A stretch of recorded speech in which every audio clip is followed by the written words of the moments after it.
शुक्लांबरधरं विष्णुं शशिवर्णं चतुर्भुजं प्रसन्नवदनं ध्यायेत् सर्वविघ्नोपशान्तये। शुक्लांबरधरं विष्णुं शशिवर्णं चतुर्भुजं प्रसन्नवदनं ध्यायेत् सर्वविघ्नोपशान्तये। गजाननपद्मार्कं गजाननमहर्निशोऽनेकदं तं भक्तानां तमुपास्महे। श्रीराघवं दशरथात्मजमप्रमेयं सीतापतिं रघुकुलान्वयरत्नदीपम् अजानुबाहुं अरविन्ददलायताक्षं रामं निशाचर विनाशकरं नमामि। यत्र यत्र रघुनाथकीर्तनं तत्र तत्र कृतमस्तकाञ्जलिं बाष्पवारि परिपूर्णलोचनं मारुतिं नमत राक्षसान्तकम् मनोजवं मारुततुल्यवेगं जितेन्द्रियं बुद्धिमतां वरिष्ठं वातात्मजं वानरयूथमुख्यं श्रीरामदूतं शिरसा नमामि। उल्लङ्घ्य सलिलं सलीलं यशोकवह्निं जनकात्मजायाः आदाय तेनैव ददाहलङ्कां नमामि तं प्राञ्जलिराञ्जनेयम्। बुद्धिर्बलं यशोधैर्यं निर्भयत्वमरोगता अजाड्यं वाक्पटुत्वं च हनुमस्मरणात् भवेत्। रामाय रामचन्द्राय रामभद्राय वेधसे रघुनाथाय नाथाय सीतायाः पतये नमः। पूजन्तं राम रामेति मधुरं मधुराक्षरम् आरुह्य कविताशाखां वन्दे वाल्मीकिकोकिलम्। वन्दे वाल्मीकिकोकिलम्। శ్రీమద్ రామాయణము అద్వైతం అనే అంశం మీద సుందరకాండను అధ్యయనం చేస్తున్నాం. సుందరకాండ అధ్యాయంలో ఇంతవరకు 23 సర్గలు పూర్తయినాయి. ఇంతవరకు ఉన్నటువంటి విశేషం హనుమ శింసుపా వృక్షం మీద ఉండి అన్ని దర్శిస్తూ ఉన్నాడు, అన్ని విషయాలు తెలుసుకుంటూ ఉన్నాడు. రావణాసురుడు భయపెట్టడం ఇవన్నీ కూడా, అలానే సీతను ప్రలోభ పెట్టడం ఇవన్నీ కూడా వచ్చినాయి. ఇక 24వ సర్గలో రాక్షస స్త్రీలు భయపెడుతున్నారు సీతాదేవిని. ఇక్కడ సీతాదేవిని సంబోధించేటువంటి ఒక సంబోధనలు ఉన్నాయి. ఇవన్నీ ఏమిటంటే శ్రీ మహాలక్ష్మిని సంబోధించేటువంటి పదాలు వస్తున్నాయి దీనిలో. అవి మనం గమనించాల్సినటువంటి ఒక విశేషాలు అన్నమాట. ఇందులో ప్రారంభంలో 1వ శ్లోకంలో తతః తోటి తాతోటి మొదలు పెట్టాడు. అంటే తాతోటి అని చెప్పాను మీకు ఇదివరకే. ఏమిటనంటే పితుర్వరేణ్యం, గాయత్రి మంత్రంలో తా గాని సా గాని దీంతో ప్రారంభం అవుతుంది సర్గ అని చెప్పా. దాని ప్రకారంగా మొదలవుతుంది. తతః సీతాం ఉపాగమ్య రాక్షసో వికృతాననః పరుషం పరుషాన్ ఆర్య ఊచుః తాం వాక్యం అప్రియం. ఆ తర్వాత సీతాదేవి దగ్గరికి ఉపాగమ్య వచ్చి, ఎవరు రాక్షస్యో ఆ రాక్షస స్త్రీలు, వాళ్ళు ఎటువంటి వాళ్ళు అయ్యండి, వికృతాననాహ వికృతమైనటువంటి ముఖములు, అనగా వాళ్ళని చూస్తేనే భయం వేస్తుంటుంది. అటువంటి వాళ్ళు పరుషమైనటువంటి ఆ వాక్యములను ఆర్య అమ్మవారితోటి ఊచుహు పలికారు. ఎటువంటివి? అప్రియం వాక్యం, అప్రియమైనటువంటి వాక్యములను పలికారు అమ్మవారితోటి అని చెప్తున్నారు. అవేమిటో 2వ శ్లోకం నుంచి వస్తున్నాయి. కింత్వం అంతఃపురే సీతే కిం అంతఃపురే సీతే సర్వభూత మనోహరే. ఇక్కడ సర్వభూత మనోహరే అనే ఒక పదం వేశారు సీతాదేవికి. సర్వభూతములంటే సమస్త ప్రాణులకు కూడా అమ్మవారు మనోహరే, మనస్సును హరించేటువంటిది. అందరికీ సమస్త ప్రాణులకు కూడా చాలా అందంగా, చాలా మనస్సుని ఆకర్షించేటువంటిది అంటే శ్రీ మహాలక్ష్మి రూపం. అనగా సమస్త అంటే అర్థం ఏమిటి? ఎన్నైతే భూతజాలాలు ఉన్నాయో అన్ని భూతజాలాలకి అన్నిటికీ కూడా అమ్మవారి యొక్క రూపం ఆకర్షింపబడుతూ ఉంటుంది. అంత గొప్పమైనటువంటి రూపం అని మహాలక్ష్మి రూపం వర్ణిస్తూ, సర్వభూత మనోహరే హే సీత మహార్య సహనోపేతే నా ఆవాసం ఇష్టపడటలేదేంటి? మహార్య సహన ఉపేతే, నీవు అంతఃపురంలో ఉన్నటువంటి మహాశయనములు ఉన్నాయి, అంతఃపురంలో బంగారు శయనాలు ఉన్నాయి, అటువంటి శయనాలను కోరుకోవటం లేదేమిటి? నువ్వు చాలా గొప్ప గొప్పగా ఉంటే నువ్వు మహాలక్ష్మి స్వరూపురాలువి, నువ్వు అంత సుఖపడాల్సినటువంటి వానివి, ఎందుకు ఇష్టపడటలేదు అని రాక్షస స్త్రీలు అంటున్నారు. మానుషీ మానుషస్యేవ భార్యాత్వం బహుమన్యసే ప్రత్యహార మనోరామాత్ నత్వం జాతు భవిష్యసి. నీవు మానవ కాంతవు, అయితే మానవ కాంతం కాబట్టి మనుషులకు భార్యగా జీవించడం గొప్పగా అనుకుంటున్నారు. మానవ కాంత మానవునితో జీవించడం గొప్ప అనుకుంటున్నావు కాదు. ఏమిటంటే మానవ కాంత గొప్ప వాళ్ళతోటి జీవించాలి, అది గొప్పతనం. కాబట్టి నీ మనసు నుండి మానవుడైనటువంటి రాముని నుండి మరల్చుము. నేను చెబుతున్నా, మంచిగా చెబుతున్నా విను. నీ మనస్సులో రాముని తీసేసేయి, లేదా ఏం జరుగుతుందో తెలుసున, నత్వం జాతు భవిష్యసి. అలా ఉండకపోతే, నీ మనసులోంచి తొలగించుకోకపోతే నువ్వు బతకవు, అంటే చంపేస్తాము అంటున్నారు. నత్వం జాతు భవిష్యసి అని చెప్పి ఇంకా త్రైలోక్య వసుభోక్తారం రావణం రాక్షసేశ్వరం భర్తారం ఉపసంగమ్య వికరస్వ యథాసుఖం. రావణాసురుడు రాక్షసేశ్వరుడు అయిన 3 లోకములను సంపదలను అనుభవించువాడు. 3 లోకములు ఆయనకి, 3 లోకాలు ఆయన యొక్క వశంలో ఉన్నాయి, ఎన్నో సంపదలు ఉన్నాయి. అటువంటి వాడు ఉన్నాడే, అటువంటి వారిని భర్తగా పొంది చక్కగా విహరించుము. అది నువ్వు చేయవలసినటువంటిది. ఏమిటమ్మా నువ్వు రాముడు మానవుడిని పట్టుకుంటావు ఏమిటమ్మా నువ్వు, నీకు ఎంతో అదృష్టం వస్తే ఇంకా అని ఈ విధంగా అంటూ వాళ్ళు ఇంకా అంటున్నారు 5వ శ్లోకంలో. మానుషి మానుషం తం తు రామ విచ్చసి శోభనే. శోభనే ఇక్కడ కూడా లక్ష్మీ స్వరూపం పదమే వేస్తున్నాడు. శోభనే, ఏ శోభనే, తు రామ విచ్చసి రాముణ్ణి కోరుతున్నావు. మానుషి మానుషం, మానుషి మానుషం, నువ్వు మనుష్య స్త్రీవి కాబట్టి ఎవరిని కోరుతున్నావు, మళ్ళీ మనిషినే కోరుతున్నావు, మానవుడైన రాముడినే కోరుతున్నావు. అతడు ఆ రాముడు ఎటువంటి వాడంటే రాజ్యాద్భ్రష్టం, రాజ్యభ్రష్టుడు. వచ్చిపోయినావా ఏంటి, ఇంట్లోంచి తరిమేశారు ఆయనకి రాజ్యం ఇవ్వకుండా అడవులకు తరిమేశారు, రాజ్యభ్రష్టుడు. ఇంకా ఏమిటేంటి, ఎటువంటి కార్యములు సాధించలేడు. ఏం లాభమమ్మా, ఆయన ఏమన్నా ఏ లోకానన్నా జయించుతాడా, ఏమి జయించడు, అడవిలో కూర్చున్నాడు. అటువంటి మనిషి మానవుడు, వాడు ఎందుకమ్మా నీకు. ఆ 3 లోకములు జయించినటువంటి రావణాసురుడు ఉన్నాడు కదా, వాడిని పెట్టుకో. పైగా ఇంకా విశేషం అంటే విక్లవం. విక్లవం అంటే వ్యాకుల చిత్తుడు. ఎవరు, రామ. రాముడు వ్యాకుల చిత్తుడై ఉన్నాడు అంటే పిచ్చి పిచ్చిగా ఉన్నాడు, అంతగా కొత్త పిచ్చివాడు.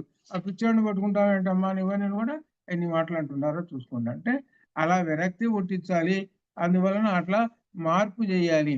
అందుకని ఏంటి, రావణాసురుడు అన్నారు మద్వశగాహ అని మాట చెప్పాడు. నాకు వశం చేయండి మీరందరూ కలిసి ఏమని అని చెప్పాడు కదా, దాని దగ్గరగా మాట్లాడుతున్నాడు. ఇంకా సీతాదేవి ఇక ఆమె ఈ మాటలకి తాను మాట్లాడుతున్నది. ఏం మాట్లాడుతుంది చూడండి 6వ శ్లోకం నుంచి. రాక్షసీనావచ శ్రుత్వా సీతాపద్మ నిభేక్షణ నేత్రాభ్యాం అశ్రుపూర్ణాభ్యాం ఇదం వచనం అబ్రవీతు. ఇలా మాట్లాడేటప్పటికి ఆమె కళ్ళంట నీళ్లు వస్తున్నాయి. పద్మ నిభేక్షణ, ఇక్కడ కూడా లక్ష్మీ స్వరూపంలో పద్మ నిభేక్షణ, పద్మముల వంటి కన్నులు కలిగినటువంటి ఆ సీతాదేవి రాక్షసీనా వచన శృత్వ, రాక్షసుల యొక్క, ఆ రాక్షస స్త్రీల యొక్క వచః శృత్వ, వచనములను శృత్వ విని నేత్రాభ్యాం అశ్రుపూర్ణాభ్యాం, 2 కళ్ళ నుండి కన్నీళ్లు రాలుస్తూ ఇదం ఈ విధముగా వచనం అబ్రవీత్, వాక్కులను అబ్రవీత్ పలికెను. ఇప్పుడు ఏడుస్తూ మాట్లాడుతున్నది అని అర్థం. యదిదంలోక విద్విష్టం ఉదాహరణ సంగతాః నైతన్మనసి వాక్యం మే కిల్బిషం ప్రతిభాతి వహ. ఇక్కడ మీరు నాతో పలికిన మాటలు ఉన్నాయే, ఇవన్నీ కూడా లోక నింద్యము, లోక విద్విష్టము, లోకములో నిందించదగినటువంటివి. ఇటువంటి అధర్మమైన మాటలు మాట్లాడారమ్మా మీరు, పాపము మాటలు. కాబట్టి మీ మనసుకు తోచట లేదా ఈ పాప మాటలు, ఇలా మాట్లాడతారేమిటమ్మా మీరు. ఇంకా నా మానుషి రాక్షస్య భార్య భవితి మర్హతి కామం ఖాదద మాం సర్వా నా కరిష్యామి ఓ వచః, నా కరిష్యామి ఓ వచః, వహ మీ యొక్క వచః వాక్కులను నా కరిష్యామి చేయను. మీరేం చెబుతున్నారు, రావణాసురుని పొందమని చెప్తున్నారు కదా, నేను పొందను, నేను మీ మాటలు అసలు వినను. ఏమిటంటే నా మానుషి రాక్షస్య, రాక్షసుడికి మళ్ళీ రాక్షసులే భార్యలు అవుతారు కానీ రాక్షసుడికి మనిషి భార్య కావటం ఏంటమ్మా? మనుషులకి మనుషులే, రాక్షసులకి రాక్షసులే. మీరేమంటున్నారు? మనుషులు మనుషులు అంటున్నారే, మనిషికి మనుషులే మరి. అంతేగాని మనిషి వచ్చి రాక్షసుని ఎక్కడ చేసుకుంటుందా మరి? ఎక్కడన్నా మీరు చెప్పేటువంటి అధర్మం చూసుకోండి ఎలా ఉన్నదో. మానుషి రాక్షసస్య భార్య భవితుమర్హతి నా, అది నా భవతి. ఆ క్రియాపదానికి నా చేర్చాలి, అది అన్నమాట. నా భవతి. కాబట్టి ఆ మానుష స్త్రీ రాక్షసుడికి నా భవితుం. కామం ఖాద తమాం సర్వ మీరందరూ కూడా నన్ను తిన్నా సరే, ఖాదత తినండి, మొత్తం శుభ్రంగా మీరు ఇష్టం వచ్చినట్టు కోసుకొని తినేసేయండి నన్ను. ఎంత చేసినా నన్ను చంపి తిన్నా సరే మీ మాటలు నేను అది మీ మాటలు నేను వినను, కాబట్టి చంపుకొని తినండి అంటాడు. కానీ తర్వాత 9 ఒక విశేషం. దీనోవా రాజ్యహీనోవా యో మే భర్త స మే గురు తం నిత్యం అనురక్తాస్మి యథా సూర్యం సువర్చలా. నాకు ఆ రామచంద్రమూర్తి రాజ్యోవా దీనోవా, రాజ్యం లేదు ఆయనకి, దీనుడు, ఏమి డబ్బులు కూడా లేవు ఆయనకి, సంపదలు కూడా లేవు. అయినా గాని యహ, ఆ రాముడే మే భర్త, నా యొక్క భర్త. ఆయనే మే, నాకు, సహ, ఆ రాముడే, గురుహు, భర్త, పరమ పూజ్యుడు. నాకు భర్త, పరమ పూజ్యుడు ఎవరు? ఆ రాముడు. ఆ రాముడు దీనుడైనా సరే, రాజ్య భ్రష్టుడైనా సరే, ఏమీ లేకపోయినా సరే సంపదలు, ఆయనే నాకు భర్త, ఆయనే నాకు పూజ్యుడు అని తం నిత్యం అనురక్తాస్మి. అటువంటి రాముణ్ణి నిత్యం, ప్రతిరోజు, అనురక్తాస్మి అనగా ఆయనను స్మరిస్తూ ఉంటున్నాను అని చెబుతున్నాడు. అని ఒక పోలిక చెబుతున్నది. ఏంటి పోలిక? యథా సూర్యం సువర్చల, సూర్యుడు, సూర్యులో ఉన్నటువంటి శక్తి ఎవరంటే సువర్చల. అంటే అర్థం ఏంటి? సూర్యుని యొక్క భార్య సువర్చల. సూర్యుని యొక్క భార్య సువర్చలను ఎలా అయితే విడదీయలేమో, అంటే అర్థం ఏంటంటే సూర్యుల్లో ఉండేటువంటి కాంతిని ఎలా విడదీయలేమో ఆ విధంగా నన్ను రాముడి దగ్గర నుంచి విడదీయలేరు మీరు. అదే ఇక్కడ అట్లా పోలిక చెప్పింది. ఇంకా అలా పోలికలు చెబుతున్నది ఇంకా 10వ శ్లోకంలో. యథా శచి మహాభాగ చక్రం సముపతిష్టతి. శచి మహాభాగ, ఏ విధంగా శచీదేవి చక్రం, ఇంద్రుడు, ఇంద్రుడు అంటే చక్రం, ఇంద్రుడి భార్య శచీదేవి, ఆమె పతివ్రత. ఆ విధంగా వాళ్ళిద్దరిని విడదీయలేరు. శక్రుడి నుంచి, ఇంద్రుడి నుంచి శచీదేవిని ఎలా అయితే విడదీయలేరో ఆ విధంగా. అట్లనే ఇంకొక పోలికి చెబుతున్నాడు. అరుంధతి వశిష్ఠంచ, వశిష్ఠుని భార్య అరుంధతి.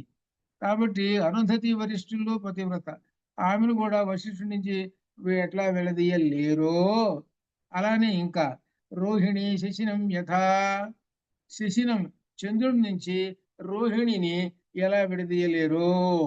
ఇన్ని 4 ఉపమానాలు చెప్పారు. అవి అసాధ్యమైనటువంటివి. వాళ్ళందరూ పతివ్రతలు, అలానే నేను. కాబట్టి నన్ను రాముడి దగ్గర నుంచి ఏమాత్రం మీరు విడదీయలేరు, మీ వల్ల కాదు అని చెబుతూ ఇంకా అలానే పోలికలు 11వ శ్లోకంలో కూడా ఇంకా చెబుతున్నది. ఎందుకు చెబుతున్నారంటే ఇదంతా దీనిలో వాల్మీకి చెబుతున్నాడు ఏంటంటే ఇవన్నీ పురాణాలలో ఉన్న కథలు, వీళ్ళందరినీ గురించి తెలుసుకోండి అని అర్థం. అరుంధతి వశిష్ఠుల యొక్క చరిత్ర భాగవతంలో ఉంది, తెలుసుకోండి అని చెబుతున్నాడు. అట్లనే శశినం రోహిణి అనే, అలానే చక్రం, ఇట్లా అలానే తర్వాత 11లో కూడా చెబుతున్నాడు. లోపాముద్ర యథా అగస్త్యం, అగస్త్యుని యొక్క భార్య లోపాముద్ర. ఆ లోపాముద్ర అగస్త్యుని భార్య, ఆమెను ఆ అగస్త్యుని దగ్గర నుంచి విడుదలేరు చెబుతున్నాడు. లలితలో లోపాముద్ర పేరు వచ్చింది, గుర్తొచ్చిందా? పులోమదార్చిత వచ్చింది, లోపాముద్ర, వీళ్ళిద్దరు పతివ్రతలు. దానిలో లలితలో కూడా వచ్చింది అనమాట. ఇది అంటే అక్కడ శ్రీ విద్యామంత్రాన్ని ఉపాసించినటువంటి వాళ్ళు. ఇంకా చెబుతున్నారు సుకన్య శవనం యథా, శమన మహర్షి ఉన్నాడు, భారతంలో వచ్చాడు. ఆ శమన మహర్షి భార్య సుకన్య, వీళ్ళిద్దరు కూడా సుకన్య పతివ్రత. కాబట్టి విడదీయలేరు వాళ్ళని కూడా. ఇటువంటి ఉపమానాలు చెబుతున్నది. వాళ్ళు ఎలా అయితే పతివ్రతలో నేను అంతే, అట్లానే నేను ఆ రాముడికి భార్యను, ఆ రాముడి నుంచి నన్ను విడదీయలేరు అంటూ ఇంకా ముఖ్యమైన కథ చెబుతున్నది. సావిత్రి సత్యవంతంచ, అది సావిత్రి సత్యవంతంచ.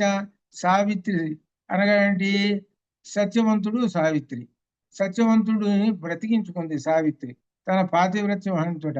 మీకు ఈ కథ కూడా మీకు తెలిసినటువంటిదే, సినిమా కూడా ఉన్నదనమాట ఇది, సావిత్రి సత్యవంతంచ.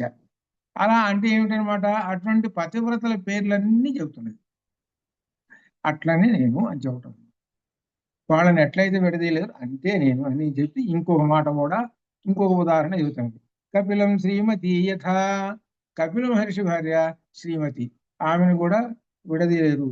అనగా అర్థం ఏంటి? పతివ్రత. పతివ్రతలందరి పేర్లన్నీ తలుచుకుంటూ ఉన్నది ఈమె ఇక్కడ అని ఇక్కడ చెబుతున్నది. కాబట్టి ఆ సీతాదేవిని రాముడి నుంచి ఏమాత్రం విడదీయలేరు అని చెప్పటం. ఈ దానికి ఉపమానాలు ఈ విధంగా.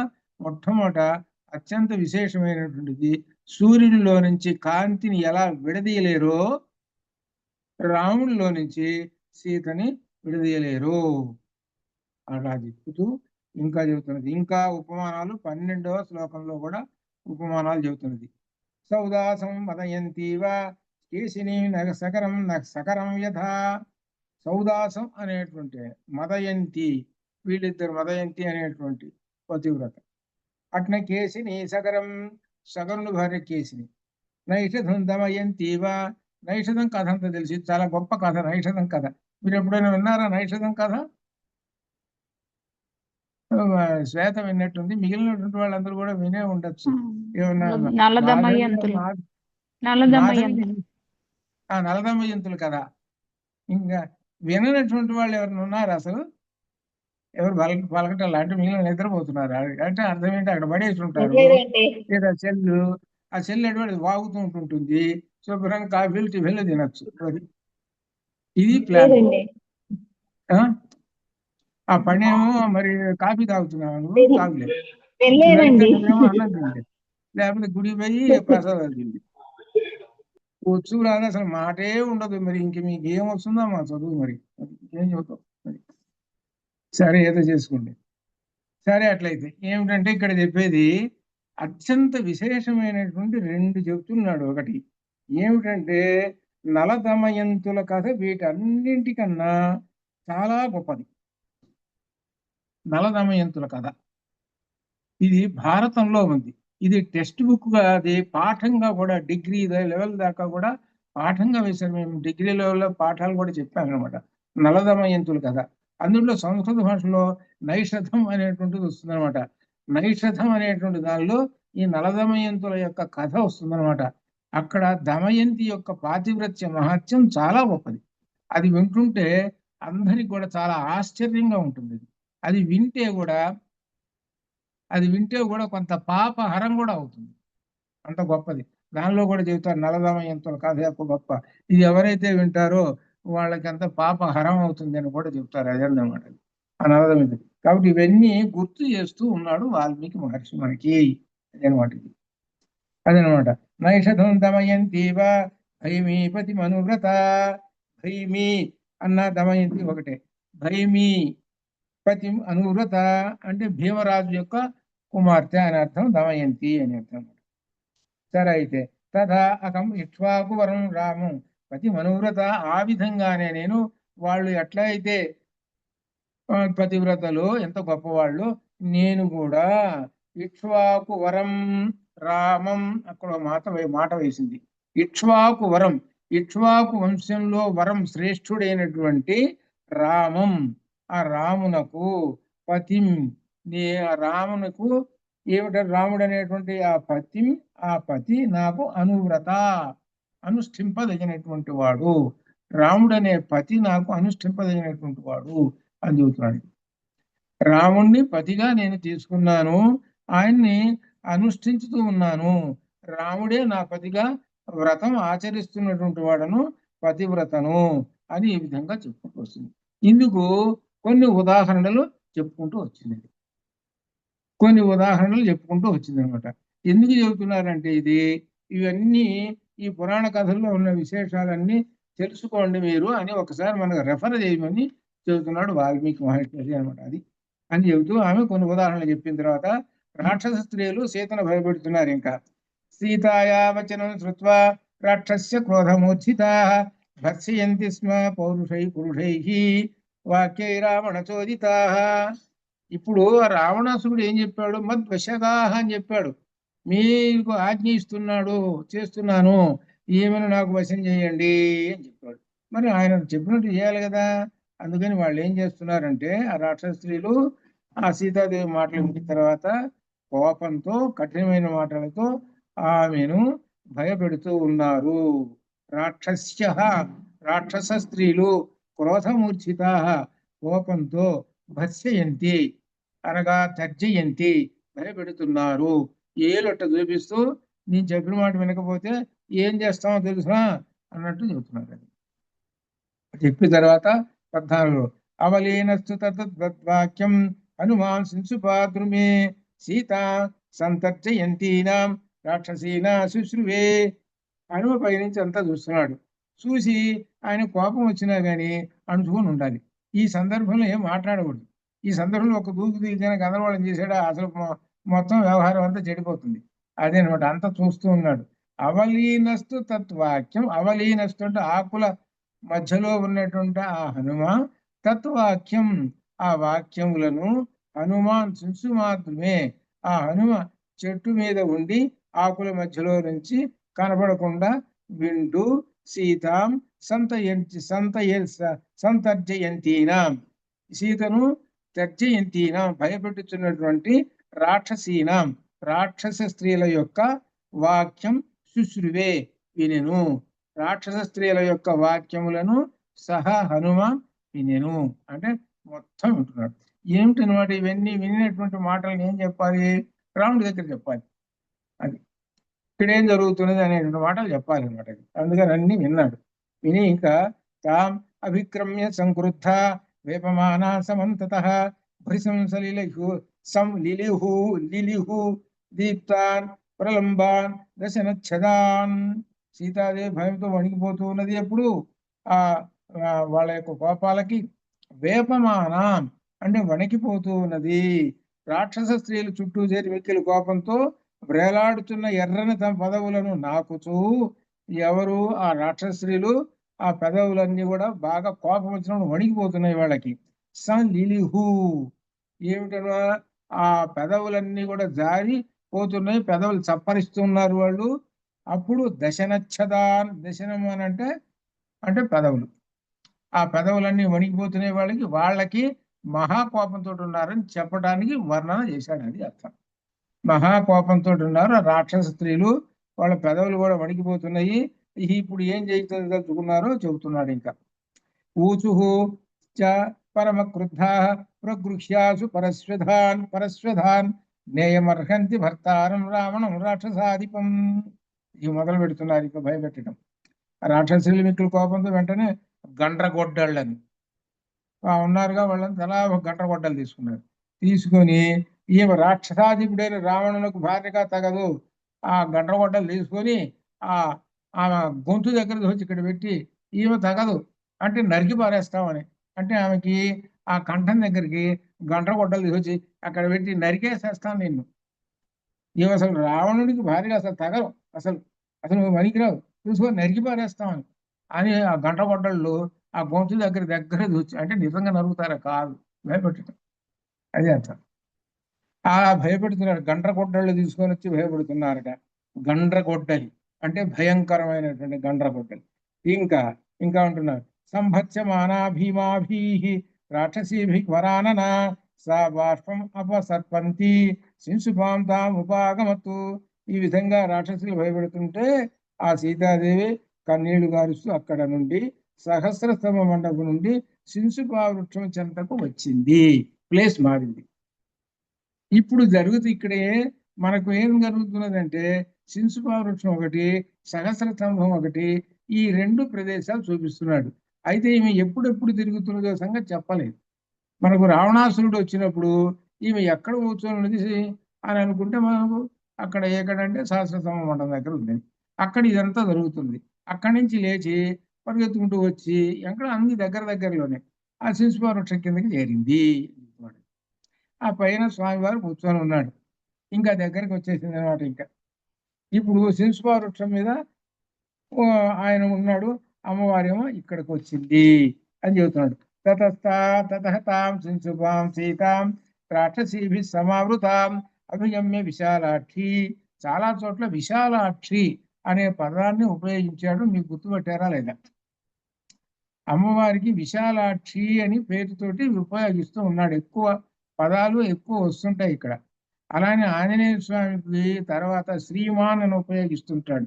జాగ్రత్తగా కనిపెట్టాలి. వీటిల్లో ఉండే ధ్వనిగర్భితమైన పదాలు ఇవి. విశాలాక్షి అభిగమ్య విశాలాక్షి తస్థౌ శోక పరిప్లుత. ఆ విశాల నేత్రం కలిగినటువంటి ఆ సీతాదేవి శిశుపా వృక్షం అక్కడికి రాగానే రాక్షస స్త్రీలు కూడా అక్కడ కూడా పరిగెత్తుకుంటూ వచ్చారు. వాళ్ళు కత్తులు కఠారులు గంటలు తీసుకొని పరిగెత్తుకుంటూ వచ్చారు. అప్పుడు సీతాదేవి ఇక శోకంతో అక్కడ కూర్చున్నది. తాం కృశాం దీనవదనాం మలినాంబరధారిణి భర్త్సయాం చక్రిరే సీతాం. భర్తతే భయపెడుతున్నారు ఆ సీతాదేవిని. రాక్షస్య తాం సమంతతః. ఆ సీతాదేవి చుట్టూ రాక్షస స్త్రీలందరూ కూడా చేరి భయపెడుతూ ఉన్నారు. అందరూ ఆయుధాలు పట్టుకొని నిలబడ్డారు. రాక్షస స్త్రీలు రావణుని భర్తగా పొందమని మళ్ళీ మొదలు పెడుతున్నారు. మళ్ళీ ఉపన్యాసం మళ్ళీ మొదలు పెడుతున్నారు.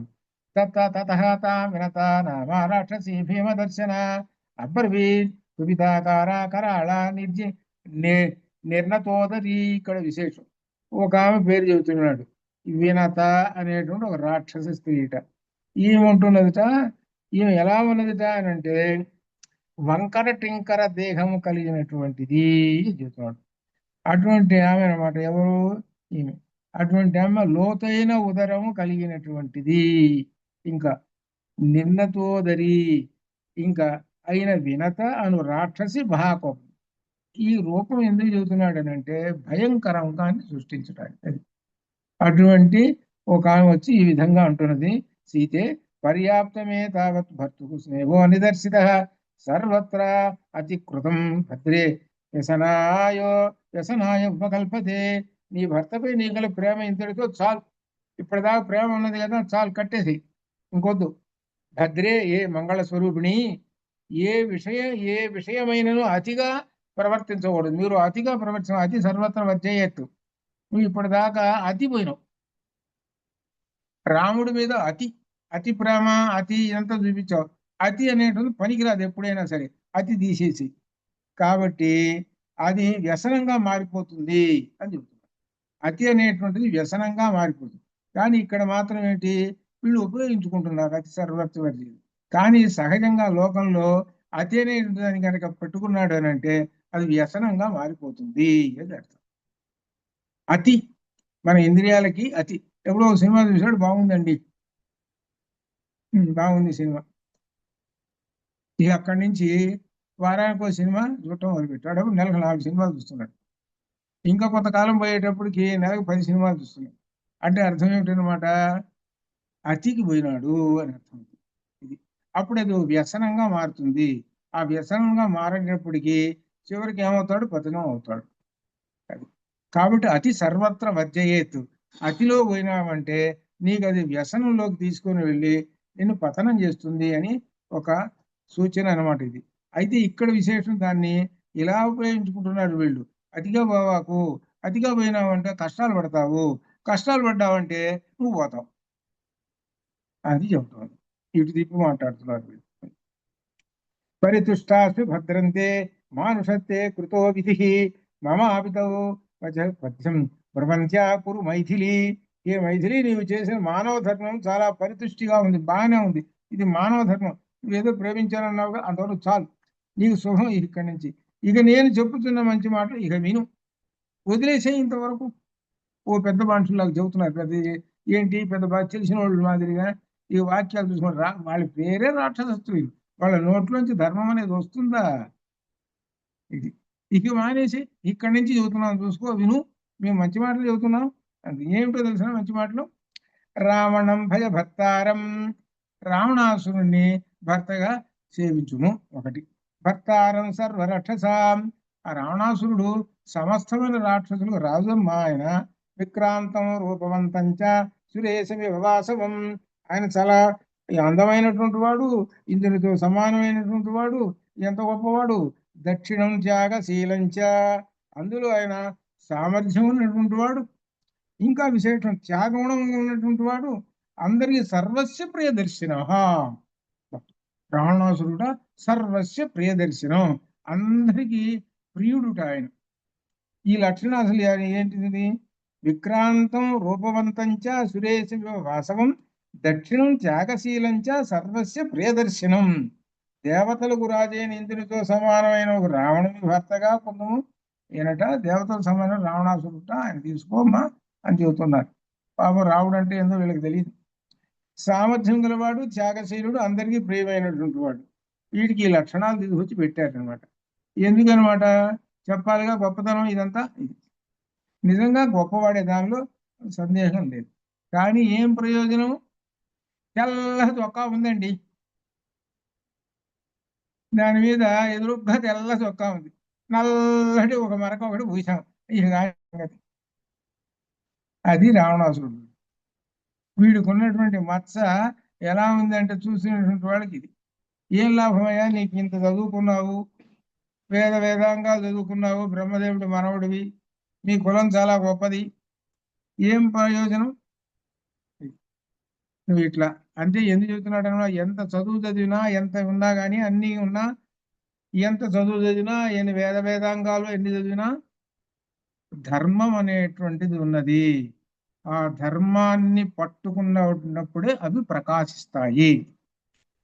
లేక అధర్మాన్ని పెట్టుకున్నావు అనుకో, నీ వలన కూడా అవి పాపాన్ని పడుతుంటాయి. చివరికి ఏమవుతావు, నీ గతి ఇది అనమాట. అటువంటి వాళ్ళు లోకంలో ఉన్నారు. మీరు ఆశ్చర్యం వేస్తుంటుంది అనమాట. కొంతమంది ఏంటంటే వేదాంగం, ఓహో రకరకాలు, ఓహో బ్రహ్మాండం, అది ఇది, కానీ మచ్చలు ఉంటాయి వాడికి. అది అవన్నీ తర్వాత ఇప్పుడు అవసరం లేదనుకో, అది అనమాట. అలా ఎందుకంటే కొన్ని ఉదాహరణలు చెబుతున్నారు. ఇది అలా రావణాసురుడు లాంటి వాళ్ళు ఉంటుంటారు అని చెబుతున్నాడు. అని ఇంకా రావణాసురుని గురించి చెప్పి ఇంకా చెబుతున్నది. ఇంకా 25వ శ్లోకంలో మానుషం కృపణం రామం చక్వా రావణమాశ్రయ దివ్యాంగ రాగావైదేహి దివ్యాభరణ భూషిత అద్య ప్రభృతి సర్వేషా లోకానాం ఈశ్వరీభవా. రాముడు మానవ మాతృడమ్మా, మానుషం కృపణం రామం. రాముడు కేవలం మానవ మాతృడు, దీనుడు, కృపణం దీనుడు.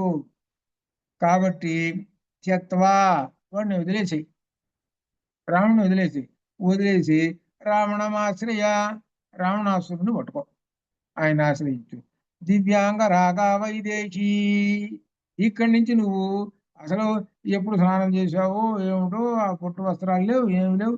కాబట్టి శుభ్రంగా స్నానం చేసి శరీరామునకు చందనాదులు పూసుకొని దివ్యమైన ఆభరణాలు, దివ్యాభరణ భూషిత, దివ్యమైన ఆభరణాలన్నీ అలంకరించుకొని ఇక అద్య ప్రభృతి ఇప్పటి నుండి సర్వేషాం అందరికి కూడా, లోకానాం సమస్తమైన లోకముల అందరికి కూడా ఈశ్వరీ భవ అంటే పరమేశ్వరి స్వరూపం అగుము అని.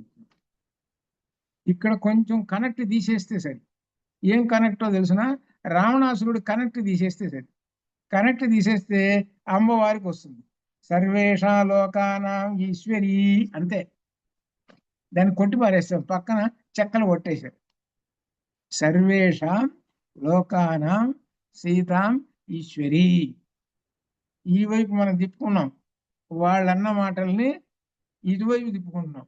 వాళ్ళు అంటున్నారు ఏంటనమాట, సమస్త లోకములకు కూడా నువ్వు ప్రభువు అమ్మా ఈశ్వరి అని చెబుతున్నావు.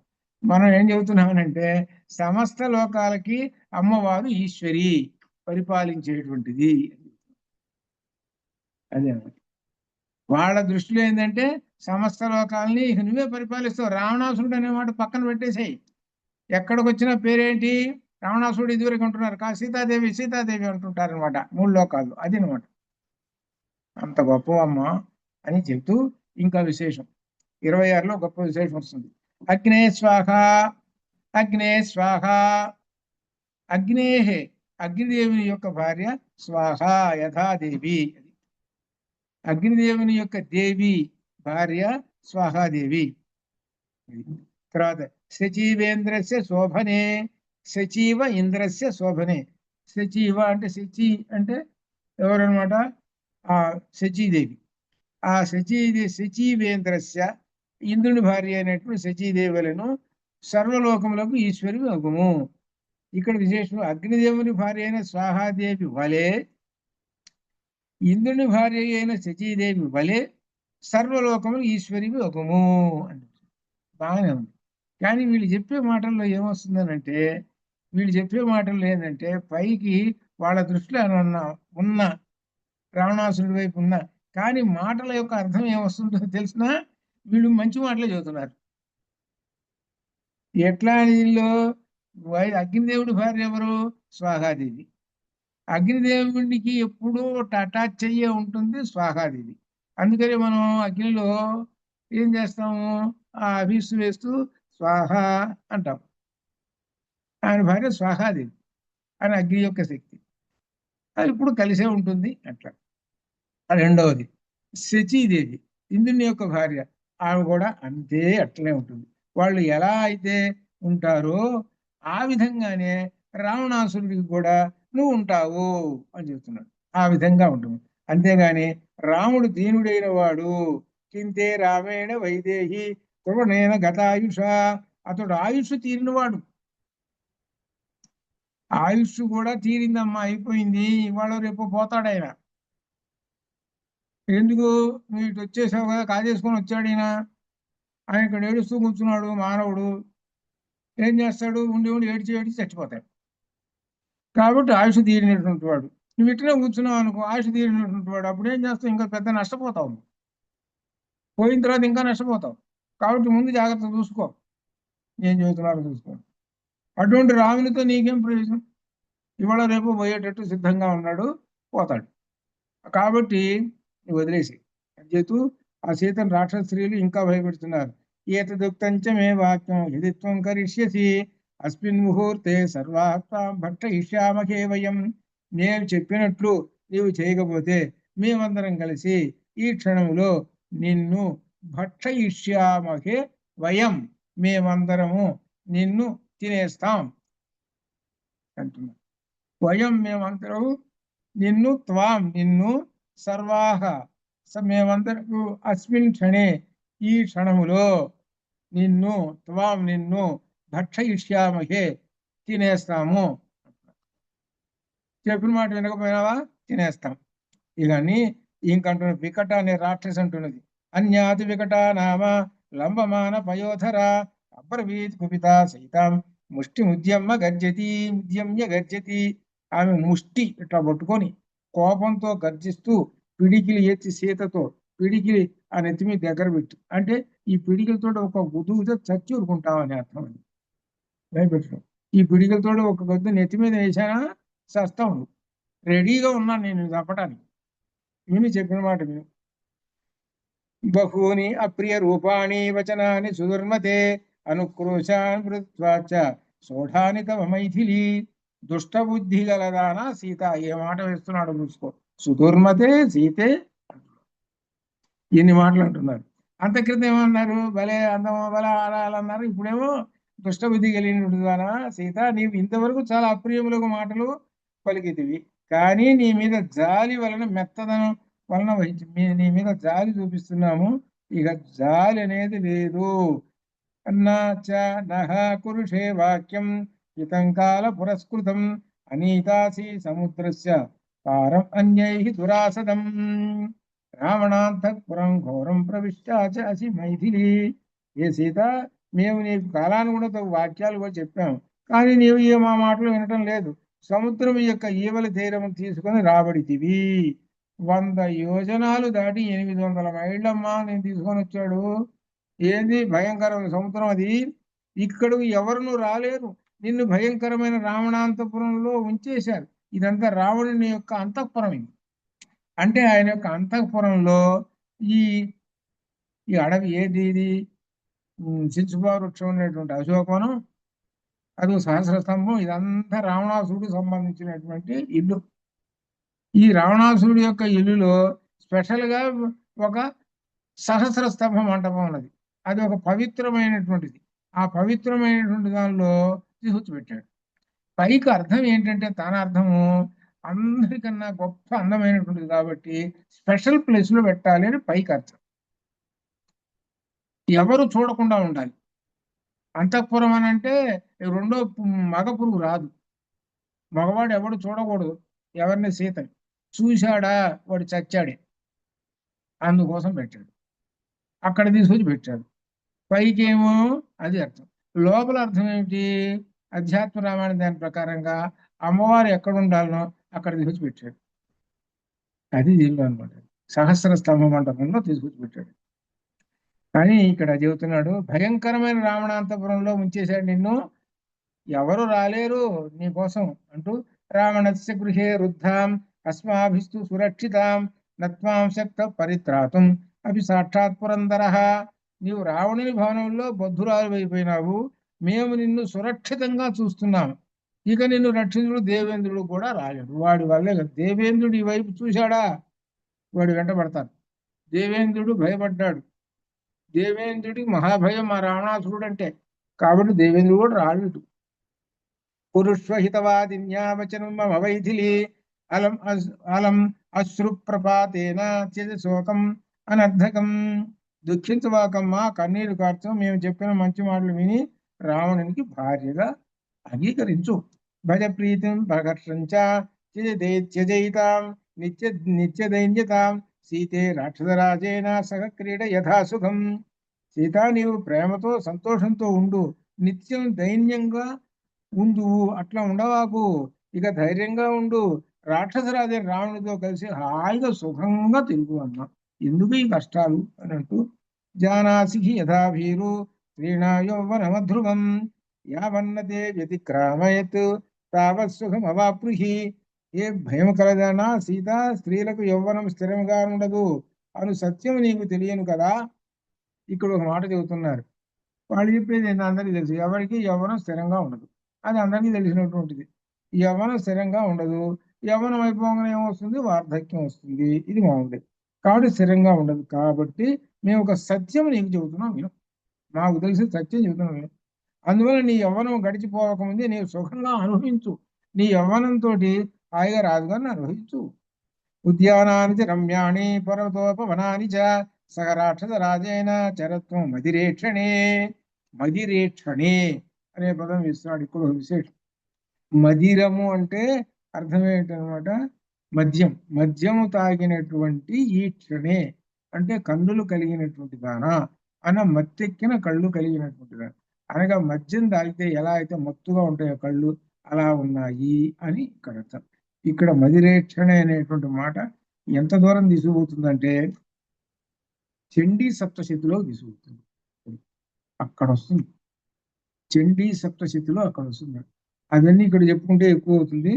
కాబట్టి ఇక్కడ మదిరేక్షణే అనే పదం మత్తు కలిగించేటువంటి నేత్రములు కలదానా.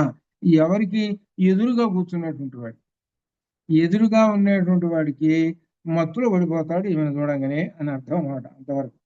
ఉద్యానాని చ రమ్యాణి పర్వతోపవనాని చ సహ రాక్షస రాజేన చరత్వం మదిరేక్షణే స్త్రీ సహస్రాణి తే దేవి వశే స్థాస్యంతి మంచి సుందరి. మళ్ళీ సుందరి. రావణం భయ భర్తారం భర్తారం సర్వరక్షసాం. ఓ సుందరి, నీవు రావణుని భర్తగా పొందము. ఈ విధంగా చేస్తే 1000 మంది స్త్రీలు నీకు ఆధీనంలో ఉంటారు అని చెబుతూ రాక్షస స్త్రీలు సీతను చంపివేస్తాం అంటూ ఇంకా ఒక్కొక్కటి ఏం మాట్లాడుతుందో చూసుకోండి. ఉత్పార్జవాతే హృదయం భక్షయిష్యామి మైథిలి ఇది మే వ్యాహృతం వాక్యం నా యథావత్ కరిష్యసి. చెప్పినట్టు చేయకపోతే నీ గుండెని చేల్చి తినేస్తాం. తథ చండోదరీ నామ రాక్షసే క్రోధముచ్చిత భ్రామయంతి మహత్శూలం ఇదం వచనమబ్రవీతు. చండోదరి అనేటువంటి ఆమె శూలాన్ని గిరగిరా గిరగిరా తిప్పుతూ ఆమె దగ్గరకు వచ్చి ఏమంటున్నదో చూసుకోండి. చండోదరి ఆమె ఏమంటున్నది? ఇమాం హరిణి హరిణలోలాక్షి త్రాసోత్కంపి త్రాసోత్కంపి పయోధరాం రావణేన హృతాం దృష్ట్వా దౌహృదో మే మహానభూతు. నువ్వు లేడి కన్నుల వంటి కనియలిండు హరిణలోలాక్షి అంటే అందమైనటువంటి కన్నులు కలిగినటువంటి దానా, భయం చే వణుకుతున్న వృక్షోజములు కలిగినట్టుగా అనేటువంటి ఏ సీత రావణుడు అపహరించి తెచ్చినప్పుడు ఈమెను దర్శించగా నాకు ఒక కోరిక కలిగినది అని ఈ చండోదరి అంటున్నది. ఏమిట రావణాసుడు వచ్చి అక్కడ పెట్టినప్పుట ఈమెను చూడగానే ఈమెకొక ఈ రాక్షసుడికి ఒక కోరిక కలిగిందిట. ఆ కోరిక చెబుతుంది, చూసుకోండి ఎంత గమ్మత్తుగా ఉంటుంది, నెమ్మదిగా చెబుతున్నది. ఏమిటంటే ఆ కోరిక యకృత్క్లేశం అధోత్పీడం హృదయం చ సంబంధనం సబంధనం హృదయం చ సబంధనం అన్నాంతరణ్యామి తథా శీర్షం ఖాదేయమితి మే మతి. నీ గుండెను లోపల వక్షోజాలన్నీ పీకి తెరిచేసేసి ఆ గుండెని తీసేసి ఆ కుడివైపు ఉండే మాంసాన్ని ప్లేహమును మొత్తం అక్కడ ఉండే మాంసాన్ని మొత్తాన్ని ఆ రొమ్ముల వరకు ఉన్నటువంటి మొత్తం ఎక్కడ మొత్తం దీని పారేయాలని అనిపించింది. ఉత్పీడనం గుండెకు పై భాగం ఉన్న మాంసమును గుండెను ఏమి లేదు, ఈ మధ్య భాగం మధ్య కోటాన్ని మొత్తం తిని పారేయాలని అనిపించింది. నాకు నిన్ను తినాలని అనిపించింది, ఎప్పుడో అనిపించింది, ఇప్పుడు కాదు, 10 నెలల క్రితమే అనుభవించింది నాకు.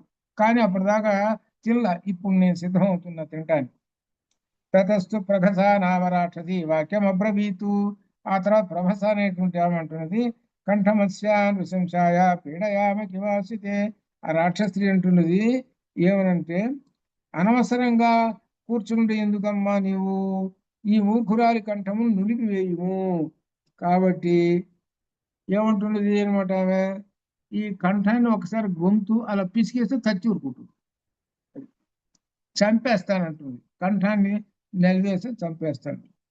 నివేదితాంతతో రాజ్ఞే మానుషీ సామృతేతి నాత్ర కశ్చన్ సందేహ కాదతేతి స వక్ష్యతి. ఈ మానవకాంత మరణించినదని చెప్పుదురు, అప్పుడు రావణుడు తినివేయండి అని తప్పక చెప్పేస్తాడు. మేమేం చెబుతామంటే గొంతు పిసికేస్తాం, గొంతు పిసకగానే చచ్చింది అని చెబుతాం.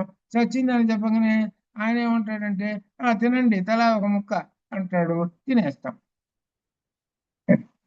అని చెబుతుంది. తతస్తు అజాముఖి నామ, అజాముఖి, అజ అంటే మేక, మేక తలకాయ ఉన్నటువంటి ఒక ఆమె రాక్షసీ వాక్యం అబ్రవీతు విశస్యేమాంతత సర్వా సమాన్ కృత పీలుకాన్. ఆమె అంటున్నది ఏమని, ఈమెను మీరందరూ చంపి ఈమె మాంసఖండం సమానంగా చేయండి. మీరు మొక్కలు ఏం చేస్తారు, కుప్పలు కుప్పలు పెట్టండి, కుప్పలు కుప్పలు పెట్టండి. ఏ కుప్ప కూడా ఎక్కువ తక్కువలు పెట్టవాకండి, సమానంగా కుప్పలు పెట్టండి ఈ మాంసం ముక్కలు పెట్టి. అప్పుడు ఆ తర్వాత విభజామి తత సర్వ వివాదో మే నారోచతే పేయం ఆనీయతాం క్షిప్రం లేహ్యముచ్చావచం బహు. ఆ తర్వాత ఈ మాంసఖండంలో మనం అందరం సమానంగా పంచుకుంటాం, ఎక్కువ తక్కువలు పెట్టవాకండి. అంత ముక్కలు అన్ని కిలోలు కిలోలు పెట్టండి, ఒక్కొక్కటి కిలో కిలో పెట్టండి, మళ్ళీ 2 కిలోలు 1 కిలో పెట్టండి, మళ్ళీ మనం కనుక్కోవాలి. అందుకని ఏంటంటే కిలో కిలో పెట్టండి అని అర్థం అనమాట. సమానంగా పెట్టండి ముక్కలు ముక్కలు. ఏమి గమ్మత్తుగా చెబుతున్నారు ఆ ముందు భయపెట్టడానికి అనమాట. ఎక్కువ తక్కువలు వద్దు, వెంటనే మద్యము మరియు అనేక. ఆ పెట్టగానే వెంటనే మద్యం బాటిల్స్ కూడా పక్కన పెట్టండి. ఇది తింటూ మద్యం తింటాం, మద్యం తాగేస్తాం, మేము మాంసం తింటూ ఈ మద్యం తాగేస్తాం. అది మరియు అనేక లేహ్య పదార్థాలు, ఇవే కాదు, లేహ్య పచ్చళ్ళు, రకరకాల కూరలు అవి కూడా పెట్టండి, డిన్నర్ చేసేసుకుంటాం అని చెబుతున్నారు. ఇది ఎవరు, ఈ రాక్షస స్త్రీలు. తత శూర్పణఖ నామ రాక్షసి వాక్యం అబ్రవీతు. ఆ శూర్పణఖే కాదు ఈ శూర్పణఖ, ఇంకో శూర్పణఖి. రాక్షసీ వాక్యం అబ్రవీతు అజాముఖ్య యదుక్తం గీతదేవ మమ రోచతే. ఆమె అంటున్నది అజాముఖ్య చెప్పినట్లే చేయుట నాకు ఇష్టము. అదే మీరందరూ చెప్పారండి సమానమైనటువంటి మాంసాలు తెలుసుకొని తిందామని, అలానే తాగుదామని చెప్పారు. సరేనండి, ఒప్పుకుంటున్నా, అట్టనే కానీ ముక్కలు ముక్కలు చేసేయండి. సురాచ ఆనీయతాం క్షిప్రం సర్వశోక వినాశిని మానుషం మాంసమాసమాస్వాద్య వచ్చామో అది నిగుంభిలాం. ఇక్కడ ఒక విశేషం చెప్పుకుంటూ వస్తున్నాడు. ఏమిటంటే వీళ్ళుట నికుంభిళ అనేటువంటి ఒక దేవత ఉంది. ఆ దేవత ఏంటంటే, ఆ నికుంభిళ అనేటువంటి దేవత దగ్గర ఈ మాంసాలు అంటే అర్థం ఏంటంటే మాంసము మద్యము ఇటువంటివన్నీ కూడా నైవేద్యాలు పెట్టడం, ఆ తర్వాత బలులు ఇవ్వటము, ఇవన్నీ చేసేటువంటి కార్యక్రమం తర్వాత మనకు దీనిలో సుందరకాండ ఆ ఇంద్రజిత్ వచ్చినప్పుడు వస్తుంది అనమాట. అక్కడ వీళ్ళు ఏం చేస్తుంటారంటే ఈ రాక్షసులు వీళ్ళందరూ ఈ మాంసాలు తిని ఆ తాగి ఆ అమ్మవారికి ఈ విధంగా చేస్తుంటారు. దీనిలో ఒక విశేషమైనటువంటిది కూడా 221 పేజీలో చెప్పా, అదేమిటో కూడా. దానిలో పంచమకారాలు చేస్తుంటారు వీళ్ళు. ఎవరు? ఈ రాక్షసులు అనమాట. అది లక్షణం ఇక్కడ మనకు చూపించడానికి. పంచమకారాలు ఇది కూడా 5 మకారాలు. కాబట్టి మేము ఆ పని చేస్తాము. అది ఆ విధంగా ఎట్టయితే మేము నికుంభళలో చేసుకుంటామో అట్టనే నిన్ను చంపి ఈ విధంగా చేసుకుంటాము అని చెబుతున్నాడు. అది నృత్యామోధ నికుంభళం. ఆ నికుంభళలో నృత్యం చేస్తూ ఉంటాం, బాగా తిని తాగి నృత్యం చేస్తూ ఉంటుంటాం అని చెబుతూ, ఏం సంభత్యమానా సా సీతాసుర సుతోపమా రాక్షసీభిः సుఘోరాభిः ధైర్యం ఉత్సృజ్య రోదితి. ఆ మహాభయంకర రాక్షసులు ఈ విధంగా భయపట్టగా దేవకన్య వంటి సీత ధైర్యమును విడిచి దుఃఖిస్తూ, అంటే ఏడవటమే కదా, ఏడవటమే కదా. ఈ ఏడుపంతా ఎవరు పోగొట్టారు? హనుమ పోగొట్టాడు. 31వ సర్గలో వస్తుంది మీకు. ఆ రోజు వినే రోజు అదృష్టం ఎలా ఉంటుందంటే, పైకి కథ అట్లా ఉంటుంది, నేను అక్కడ చెబుతుంటే మీకు అర్థం అవుతుంది అనమాట. అప్పుడు ఆ రోజున ఎట్లా ఉంటుందో 31వ సర్గలో హనుమ ఆమె యొక్క దుఃఖాన్ని పోగొట్టడం, అది గొప్ప విశేషం. ఇప్పుడు దాకా శిశుపా వృక్షం మీద కూర్చొని చూస్తూ ఉన్నాడు. అంత యుద్ధం అంతా అయిపోయిన తర్వాత వాళ్ళు అయోధ్యకు వచ్చారు. అయోధ్యకు వచ్చిన తర్వాత పట్టాభిషేకం అయింది. అయిన తర్వాత రాముడు ఒక పని చేశాడు. ఏం చేశాడంటే, తన మెడలో ఉన్నటువంటి మంచి హారాన్ని తీసి సీతాదేవికి ఇచ్చాడు. సీతాదేవికి ఇచ్చేసేసి, నీ ఇష్టం ఏమన్నా చేసుకో, నువ్వు వేసుకో, లేకపోతే ఎవరికన్నా ఇచ్చుకో, నీ ఇష్టం అని అన్నాడు. అనంటే ఆమె ఆ హారం తీసుకొని ఏం చేసింది, చూస్తూ ఉన్నది వరుసగా. మొదట ఎవరు? విభీషణుడు కనపడ్డాడు, సరేలే. అంగ సుగ్రీవుడు కనపడ్డాడు, సుగ్రీవుడు లేకపోతే అసలు యుద్ధం ఏముంది, సరేలే. జాంబవంతుడు, సరేలే. మైంద్రద్యూతుడు, సరేలే. ఇట్లా వరుసగా చూస్తూ ఉన్నది. తనకు కావాల్సిన మనిషి వేరే మనిషి, ఒక మనిషి ఉన్నాడు. ఆ మనిషి దగ్గరే ఉన్నాడు. ఎక్కడ? సింహాసనం దగ్గరే కూర్చొని ఉన్నాడు. చూసి చూసి అటు ఇటు చూసి ఇక్కడున్నాడా అని చూసి, హనుమా ఇదిగో నీకు హారము. అంత గొప్ప విశేషం. హనుమ అంటుంది, హనుమ లేకపోతే నన్ను ఎవరు రక్షించలేరయ్యా హే రామచంద్ర. హనుమ ఉన్నాడు కాబట్టి నువ్వు ఏదో చేసి నువ్వు ఇంత చేయగలిగావు. అసలు ఆయనేను, కుడి భుజం ఆయనేను. ఏమిటనుకున్నావు? అంత గొప్ప విశేషం చెప్తున్నాను అనమాట. అందుకని సీత దుఃఖార్తి, సీత యొక్క దుఃఖాన్ని పోగొట్టినటువంటి వాడు. అంతకన్నా విశేషం ఏంటంటే, సీత చనిపోవటానికి సిద్ధంగా ఉంది, ఇంకొక నిమిషంలో చచ్చిపోతుంది. అప్పుడు చచ్చిపోయిన తర్వాత నేను పోతే అప్పుడు ఏమవుతుంది? ఏం పోయి చెప్పాలి? సీత చచ్చిపోయిందా అని చెప్పాలి. అప్పుడు హనుమ ఏం చేశాడు? ఇప్పుడండి హనుమ యొక్క గొప్పతనం. అప్పుడు హనుమ ఏం చేశాడనంటే, ఈమెని చనిపోకుండా చెయ్యాలి. ఎలా చెయ్యాలి? ఇప్పుడు ఎలా చేయాలని పరిపరి విధాలుగా ఆలోచించి, బుద్ధిమతం వరిష్టం కాబట్టి ఆయన ఎలా చేశాడనంటే, ఆ చెట్టు మీద పైన కూర్చొని రాజా దశరథో నామా అన్నాడు.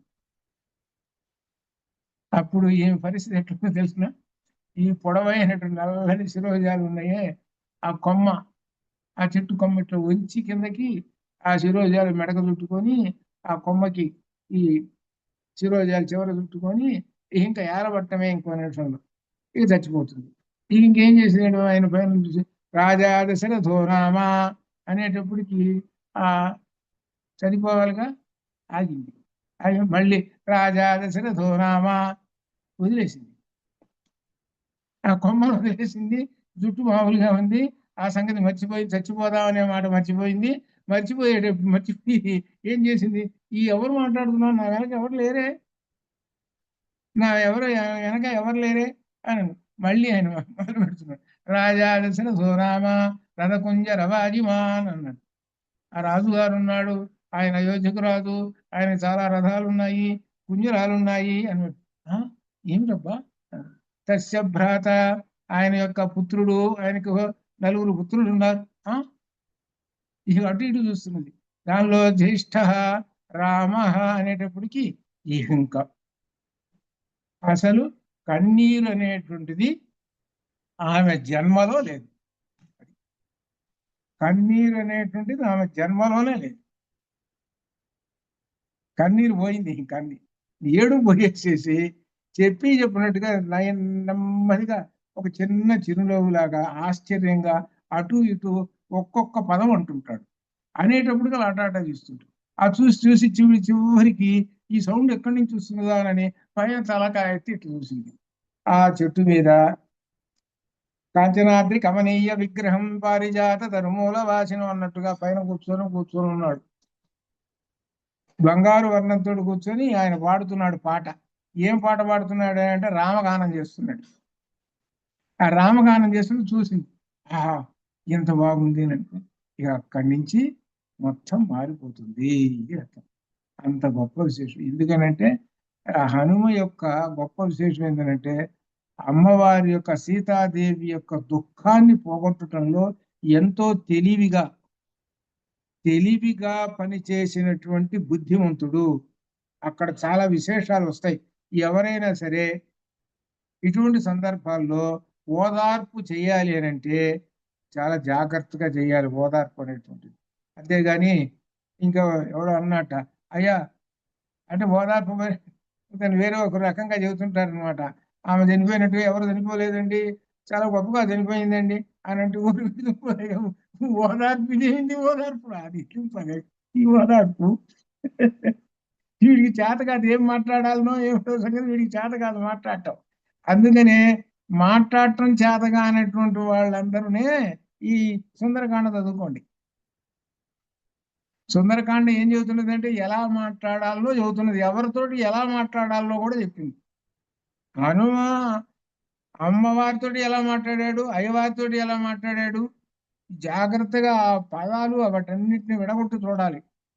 చూస్తే అప్పుడు అర్థమవుతుంది. అట్లనే మనం కూడా హనుమ మాదిరి ఎలా మాట్లాడాలి అనేటువంటి. అందుకనే హనుమ చేతిలో గద ఉంటుంది. గద అంటే అది ఒక ఆయుధం, తీసుకెళ్ళి అయ్యే ఇసురు ఉచ్చుకొని వేస్తాడు, చస్తారు జనం, లేకపోతే రాక్షసులు చస్తారు అని అనుకుంటారు. పిచ్చి ఆలోచన, తెలియదు. అది ఏమిటో సంగతి తెలియదు. ఆయన చేతిలో గద ఉండేటప్పుడు ఈ సినిమాల్లో కూడా గదలు పెట్టుకుని కొడుతూ ఉంటుంటాడు. సినిమాలోడు వాడికి అంతే కదా, సినిమాలోడు. అది వాస్తవానికి హనుమకి గద లేనే లేదు. హనుమకి గద పెడితే ఆయనని చాలా తక్కువగా చూసినట్టు లెక్క. అస్సలు గద లేనే లేదు, ఎక్కడా లేదు. మీకు దీనిలో కూడా వస్తుంది కదా, దీంట్లో యుద్ధకాండ కూడా చదువుతుంటాం కదా, దానిలో కూడా చూసిందా.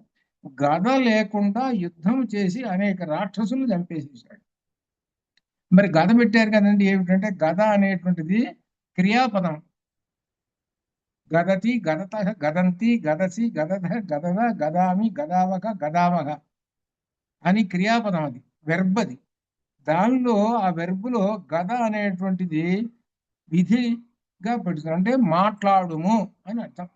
ఏమిటి మాట్లాడు అంటే జాగ్రత్తగా మాట్లాడు, ఏది మాట్లాడాలనో అది సరిగ్గా తెలుసుకొని మాట్లాడరా అని అర్థం. ఆ గద యొక్క మాటకు అర్థం. అలా నీకు మాట్లాడితే నీకు ధైర్యం వస్తుంది, అది గద చెప్పేది. మాటల వలన నీకు ధైర్యం వస్తుందిరా అని చెప్పడం. అది కాస్త తీసేశారు. సరే ఇప్పుడు అన్ని పోయింది అనుకోండి. ఆంజనేయ స్వామి గుడి శనివారం వచ్చిందంటే ఫుల్, ఆదివారం వచ్చిందంటే ఈగలు తోలుకోవటం. మా చిన్నతనంలో అట్లుండే కదా, ఆదివారం వచ్చిందంటే ఫుల్గా ఉంటారు ఆంజనేయ స్వామి. ఇప్పుడు ఆంజనేయ స్వామి గుళ్ళు ఆదివారం వచ్చిందనుకో ఈగలు తోలుకుంటూ పెట్టుకుంటారు. అంటే అర్థమైందో ఒక్కడు ఉండదు. అంటే ఏమిటనమాట, అంత కమర్షియల్. ఇది దేవుణ్ణి కమర్షియల్ చేసుకున్నారు. అది అట్లా. అది సరే సరే సరే. ఈ విధంగా ఆ అమ్మవారిని యొక్క దుఃఖాన్ని ఆ శింసుప వృక్షం మీద ఉన్నటువంటి ఆ హనుమ చూస్తూ ఉన్నాడు. ఇక్కడ మీకు 221వ పేజీలో కూడా ఈ 5 పంచమకారాలు ఇచ్చాను. ఎందుకంటే ఇవి ఆ కాలంలో ఉన్నటువంటి వామాచారం, కౌళాచారం. ఇది మీకు మరలా ఎందులో వస్తుందని అంటే లలితలో వస్తుంది. లలితలో వస్తుంది అనమాట ఇది. ఈ ఆచారాలు పూర్వకాలం ఎప్పుడో కాలాలు ఉన్నాయి. ఈ ఆచారాలను పెట్టుకొని కొన్ని కొన్ని శక్తులు సంపాదించి వీళ్ళు కొంత వశం చేసుకుంటూ ఉంటుంటారు అనమాట. అది దానికి సంబంధించింది. అయితే ఇప్పుడు ఆ లంకలో అప్పుడు ఉన్నాయి అని చెప్పడానికి ఉదాహరణ ఇచ్చాం, అంతే, ఇంకేం లేదు. ఇక తర్వాత 25వ దీనిలో చెబుతున్నాడు ఏంటంటే ఆ సీతాదేవి విలపించటము. సీతాదేవి దుఃఖంతో విలపిస్తూ ఉన్నది. ఆ విలపించడం అనేటువంటిది ఇక్కడ ఒక విశేషం చెబుతున్నాడు. అథ తాసాం వదంతీనాం పరుషం దారుణం బహు రాక్షసీనామ సౌమ్యానాం రురోధ జనకాత్మజ. మహాక్రూరులైన రాక్షస స్త్రీలు మాట్లాడారు దారుణంగా, అందుకు విలపిస్తూ ఉన్నది. ఏవముక్తాదు వైదేహి రాక్షసీ భీమనస్విని ఉవాచ పరమత్రస్త బాష్పగద్గదయా గిరా. సాధు స్వభావాలైనటువంటి ఆమె రాక్షసుల మాటలు మిక్కిలి భయపడి కన్నీరు కారుస్తూ ఉన్నది.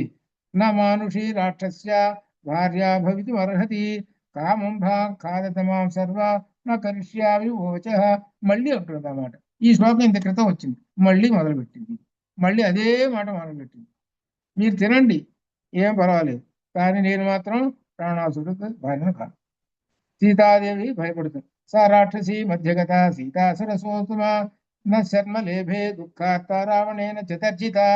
రాక్షస స్త్రీల మధ్యన ఆ సీతాదేవి ఇంతకు ముందు రావణుడు భయపెట్టుతూనే దుఃఖం పొందుతూ మళ్ళీ ఆ శాంతిని పొందలేక అనగా ఇంకా దుఃఖం ఇంకా ఎక్కువైపోయింది. వేపదే స్వాధికం సీత విశంతీవాంగమాత్మ విశంతీవ అంగమాత్మన వనేయూధ పరిభ్రష్ట మృగి కోకైరివార్ధిత.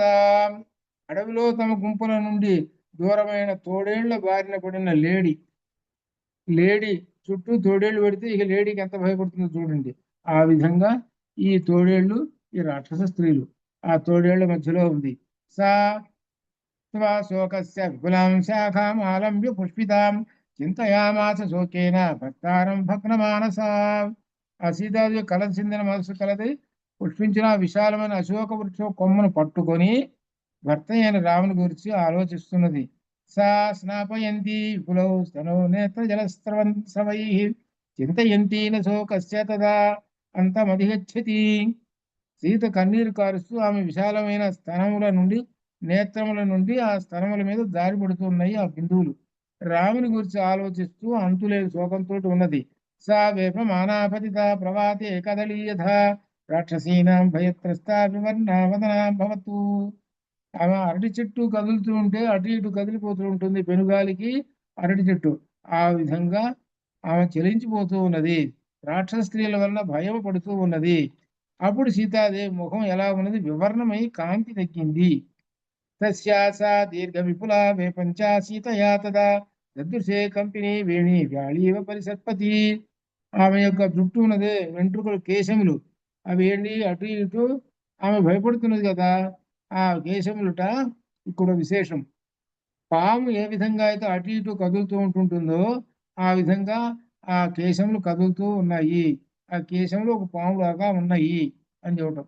ఇది ఎందుకు చెబుతున్నాడు అని అంటే ఈ కేశాలు పట్టుకున్నాడు మొట్టమొదటి వాడు ఆ రావణాసురుడు. ఆ పట్టుకొని తీసుకొని వచ్చాడు అనగా అర్థం ఏమిటంటే పాములు పట్టుకున్నాడు, నల్లత్రాసు పాముని.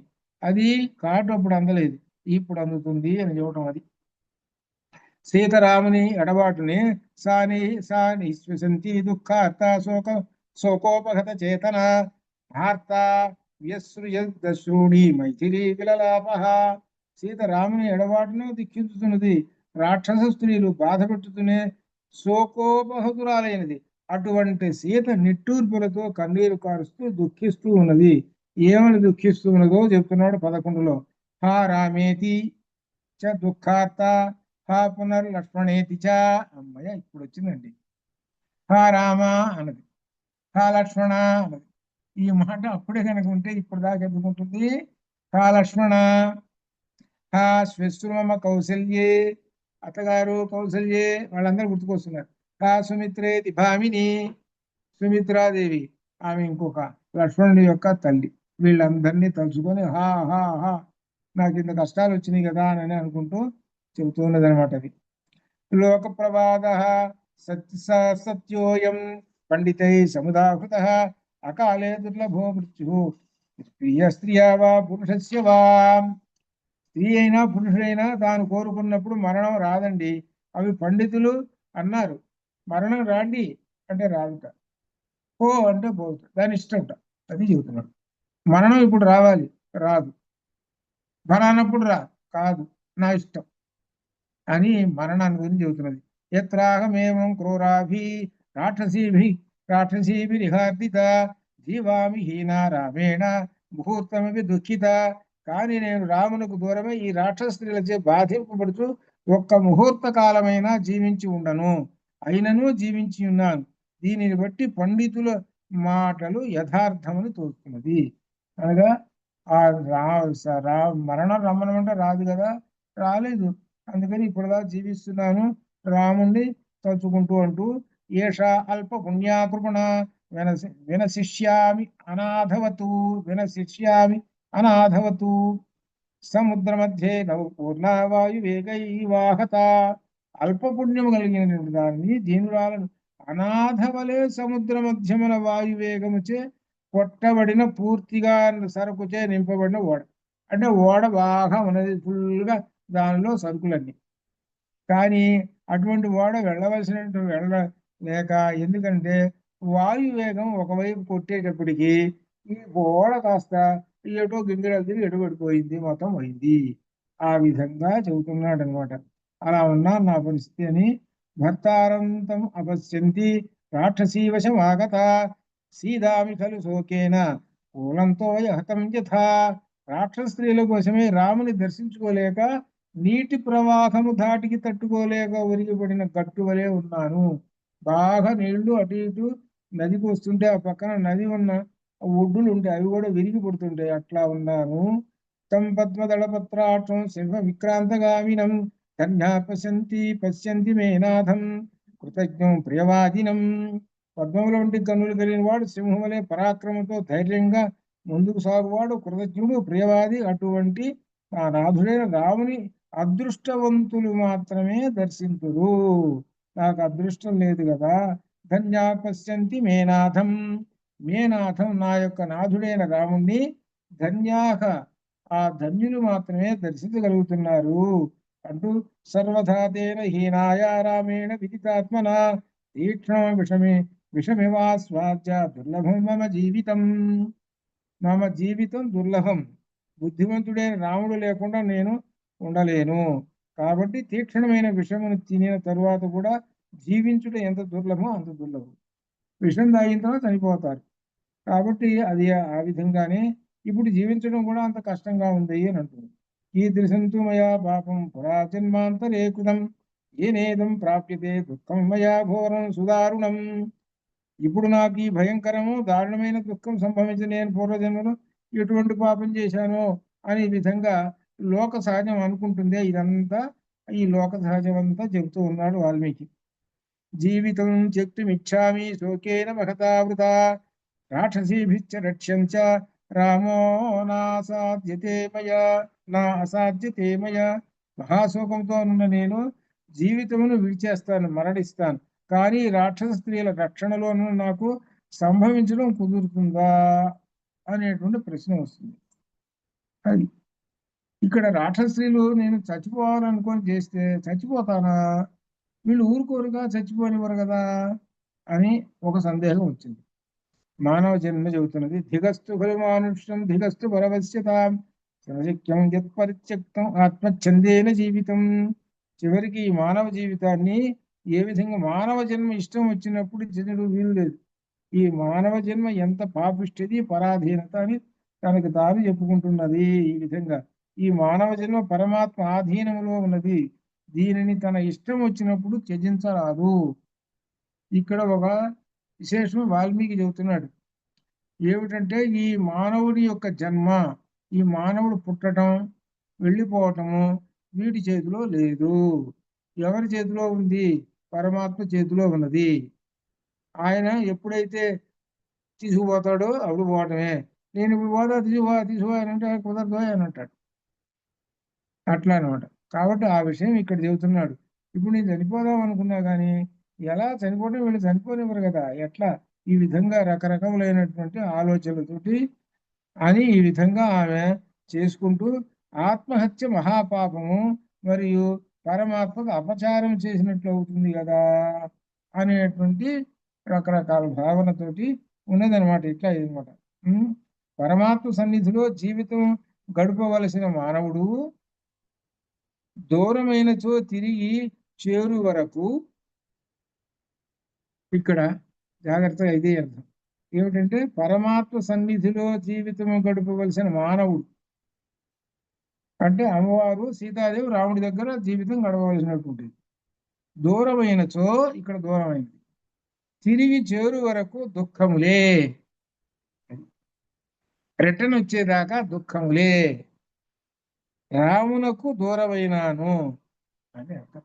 అందువలన దుఃఖము తోటి నిండిపోయినాను అని ఏమి చెబుతుంది. అది దీనిలో చెబుతూ ఇంతవరకు చెబుతూ తర్వాత ఆత్మత్యాగం చేసుకోవాలని అనుకుంటున్నది అనేటువంటిది రేపు మనం చెప్పుకుందాము. మరలా హనుమ గారు మాట్లాడేది 31వ సర్గ నుంచి మాట్లాడతాడు. అక్కడి నుంచి ఆయన యొక్క విశేషమైనటువంటిది వస్తాయి అన్నమాట. అక్కడ అంతవరకు మనకు శుభం భూయాత్తు. ఓం పూర్ణమద పూర్ణమిదం పూర్ణాత్ పూర్ణముదచ్యతే పూర్ణస్య పూర్ణమాదాయ పూర్ణమేవావశిష్యతే. అసుధోమా సద్గమయాతమ సోమా జ్యోతిర్గమ మృత్యోర్మా అమృతంగమయ. ఓం శాంతి శాంతి. శుభం భూయాత్తు.